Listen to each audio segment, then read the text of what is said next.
Erev Tov Rabotai, we are continuing with our Mishna Yomi Masechet Nazir. We are up to Perek Tet Mishnah Gimel. Today's Mishnayot should be Le'ilui Nishmat Neria ben Svetlana Ranbayev Eliyahu ben Burcha Israelov Chana Bad Miriam and Sason ben Raya Menuchatam Began Eden Amen and Avdir ben Chaim Lechaim v'Derefua Shelemav Daniel Shalom ben Rosa Betoch Shachol Israel. Yesterday's Mishnah ended by discussing a concept called Reglaim Ladavar. The matter has legs to stand on.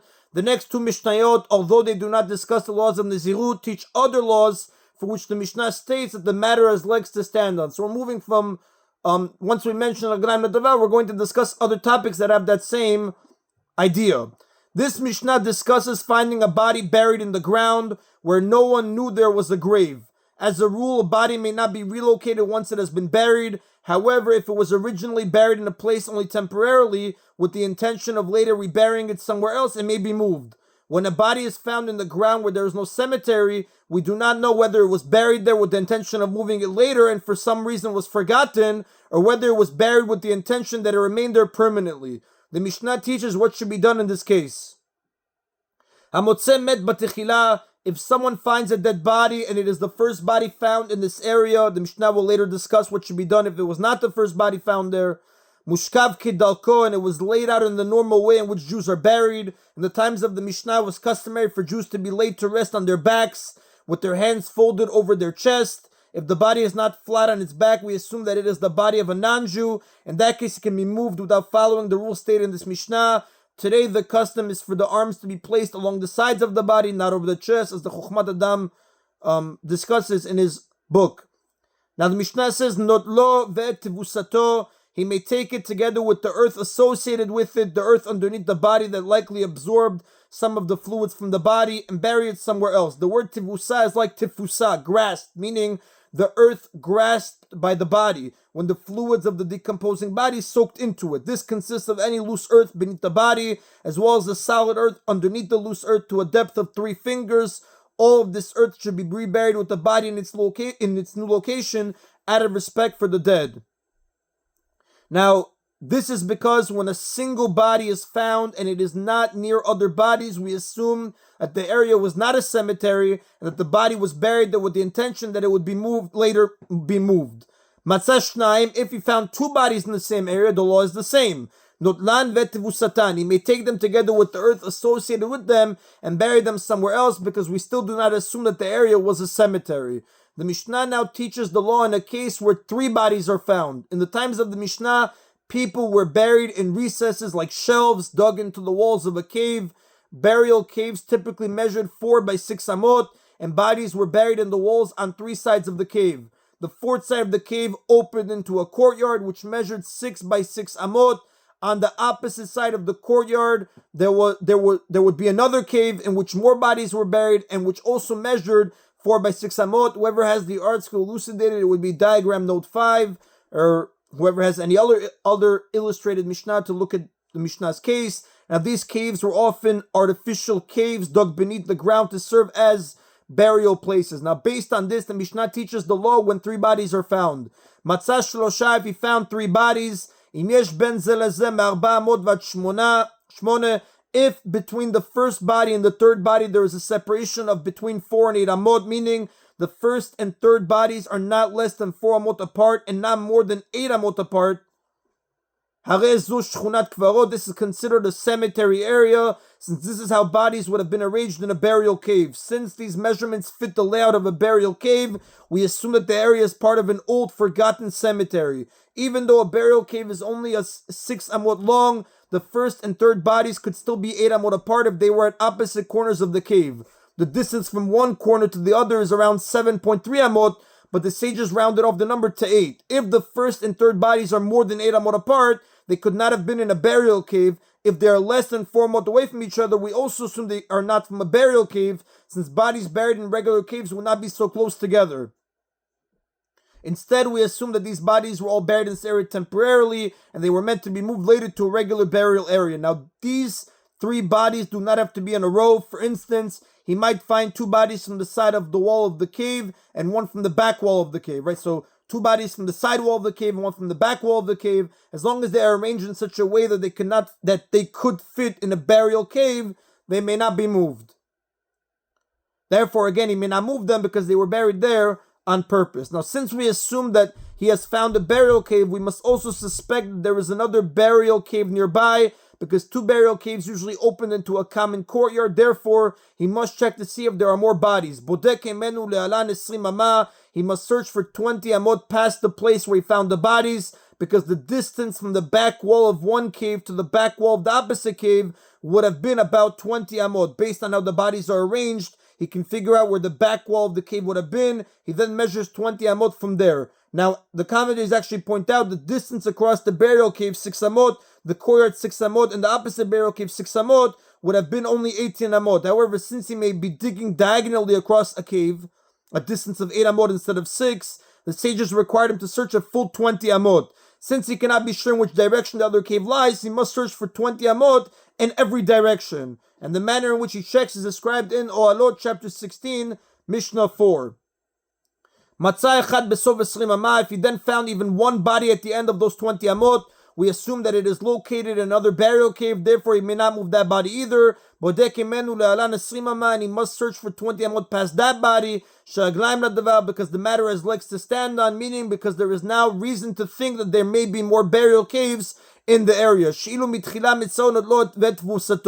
This is so even though if at first he had found only this one body with no other close by within 48 amot, he would have been allowed to take it together with it associated with it and bury it somewhere else, because we would have assumed that the body was not meant to be buried there. But now that he has found 3 other bodies that were buried in what appears to be a burial cave, we assume that this more distant body was also in a burial cave and it may not be moved. He must also check to see if there are more bodies and caves in the area. This is what is meant by the matter has legs to stand on. Now that there is reason to think that this area was once a cemetery area, which might have many burial caves, he must keep checking even though he found only one body at a distance from the first 3. And that is in a Mishnah Gimel. Mishnah Dalet deals with 3 different laws. To explain the second and third laws, the Mishnah uses the phrase, the matter has legs to stand on, although it does not use this phrase to explain the first law. The reason for this law is similar, which is why it's taught here. The first part of this Mishnah discusses a law involving the Tumah of Tzarat. As we learned in chapter 7, Mishnah 3, Tzarat is a condition whose symptoms are certain types of discolorations of the skin. To be considered Tzarat, the disclosed area must be at least the size of a gris, which is a kind of bean. When the signs of Tzarat first appear, the person must show them to a Kohen. Tzarat is not tamer until a Kohen declares it so. The skin discolorations by themselves do not make a person a mitzvah, even if they are of the proper shade. There must be certain additional signs as well. Often these signs are not present when the person first comes to a Kohen. As a result, the Kohen confines them for 1 or 2 weeks to see whether these additional signs develop. This Mishnah teaches how to deal with Tzarat when we do not know if it should be declared Tahor or Tameh. Kol Sefek Nigaim Batchilat Tahor. All cases of doubt about Tzarat afflictions, when they come up in the beginning, when the person first comes to the Kohen, or during the 1 or 2 weeks in which he is confined, are considered to be Tahor.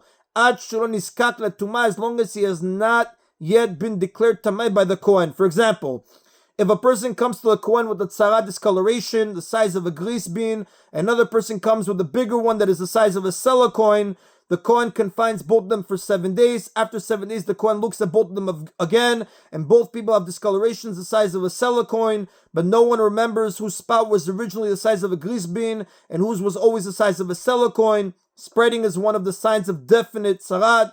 The Mishnah teaches that they are both tahor.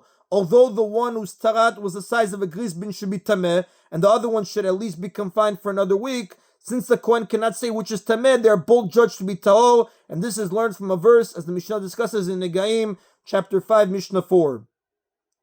Misheniskak l'tumah, however, once he has been declared tameh by the Kohen, sfekot tameh, any doubt about the Tzarat is considered tameh, because once someone is tameh, we assume that he is still tameh until we know for certain that he has become tahor. For example, if one person has a discolored spot the size of a gris bean, another person has one the size of a sela coin, and after being confined for 7 days, both of them have spots larger than a sela coin, the Kohen declares them both tameh, since the discolorations of both spread. Later, both spots shrink to the size of a seller coin. The one whose spot was originally the size of a seller coin should now be ta'or, since his spot has shrunk to its original size. However, no one remembers whose spot was originally the size of a seller coin and whose was originally the size of a grease bean. The Mishnah teaches that they both remain tameh. Since they were tameh until now, we do not know who has become ta'or. They are both judged to be tameh. Now, the next section of the Mishnah teaches a law about a zav. A zav is a man who experiences a certain kind of discharge from his male member. This discharge is a somewhat different color and consistency than semen. Someone who experiences this type of discharge twice over the course of 1 or 2 days becomes a zav and is tameh for 7 days. To become ta'or, he must have no discharge for 7 days and then immerse himself in a natural spring, not a regular mikveh. If he experiences this type of discharge 3 times, he must also bring an offering before he is fully tahor. This is in Sefer Vayikra, chapter 15, verse 14. This applies to separate discharges on 3 consecutive days, or to 3 discharges over the course of 1 or 2 days. If he has this discharge only once, he is not considered a zav. Rather, he is tameh for just 1 day and immerses himself in a mikveh and becomes tahor at nightfall. When a man has his second discharge, he becomes a zav only if this discharge is the result of a disease affecting his genital organs. If the discharge was not the result of this illness but was caused by some other factor, he does not become a zav. This is only an issue with the second discharge. The first discharge makes him tameh for a day no matter what it's caused. The Mishnah now teaches what other factors might cause a discharge. B'shivat drachim botkin et hazav. There are 7 ways in which we check a zav to see if his second discharge was a result of some factor besides his disease. Ad shul niskak leziva, before he becomes tameh as a zav, meaning before we decide that he is a zav. These are the things for which we check. B'ma'achad, we look into his food to see if he ate something that can cause him to have a discharge, such as fatty meat, milk, cheese, or eggs, uvmishteh. And we look into his drink, because drinking old wine or drinking too much wine can cause him to experience a discharge. B'masa, we look into whether he had carried a heavy load, which might have made him weak and cause a discharge. Uvik pizza, and we look into whether he had been jumping, which might also cause a discharge. Uvcholi, and we look into whether he had a general sickness that affected his whole body, not just his genital organs. Uvmarem, we look into whether the sight of a woman caused him to discharge. Uviru, and we look into whether he had been thinking about a woman. Seeing a woman even without thinking about her can cause a discharge, as can thinking about a woman even without seeing her. If any of these happen before his second discharge, he does not become a zav, because we assume that the discharge was caused by one of these 7 things, not by the condition that makes one a zav. This, however, applies only to his second discharge. Mishniskak leziva, once he has already had 2 discharges and has definitely become tameh as a zav, and botkinoto, we do not check him for these things when he has a 3rd discharge, because the 3rd discharge obligates him to bring the zav offerings, even if it resulted from these other factors.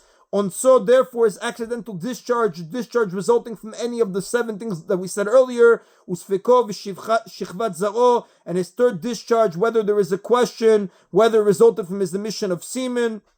If someone had a 2nd discharge after having an emission of semen, he does not become a zav. This is because we assume that the emission of semen caused a discharge. This is included in the category of illness, since the emission of semen causes a weakness in the person. The Mishnah teaches that this exception does not apply when his 3rd discharge follows an emission of semen. Even if the emission of semen did cause the discharge, he still must bring an offering. So again, his accidental discharge and his 3rd discharge, where there is a question whether it resulted from his emission of semen, Tme'in are considered tameh, shaglaim ladavar, because the matter has legs to stand on, meaning since he is already a zav, it stands to reason that the 3rd discharge should count no matter why it occurred. The law that a 3rd discharge counts no matter why it happened is learned from verses in the Torah. The Mishnah just means to say that the verses should be understood to be teaching this law, because it seems logical to say that since he already is tameh as a zav, and the only question is whether he will have to bring an offering, the 3rd discharge should count even if it is caused by some other factor.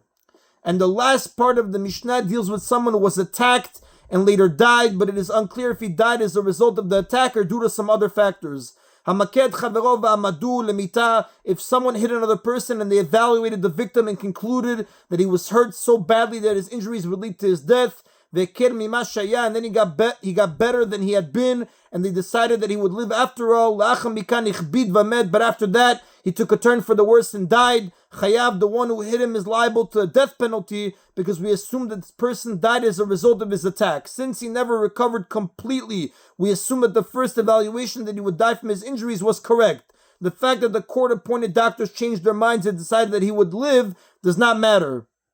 Rabbi Nechemia, however, says, Patur, he is exempt and not put to death, because the assumption that he died of other factors, has legs to stand on. Since this person recovered to the point that they thought he would live, it is reasonable to assume that when he later died, it was as a result of other factors and not his original injuries. Rabbi Nechemia's opinion is based on the way he interprets the scriptural verse. He means to say that his interpretation makes sense, since it stands to reason that the man's death was not the result of the original injuries. And the Rav does tell us, Rabbi Nechemia, the Halakha does not follow the opinion of Rabbi Nechemia. And that is the Rabotai of today's Mishna Yomi. Baruch Adonai Leolam. Amen v'amen.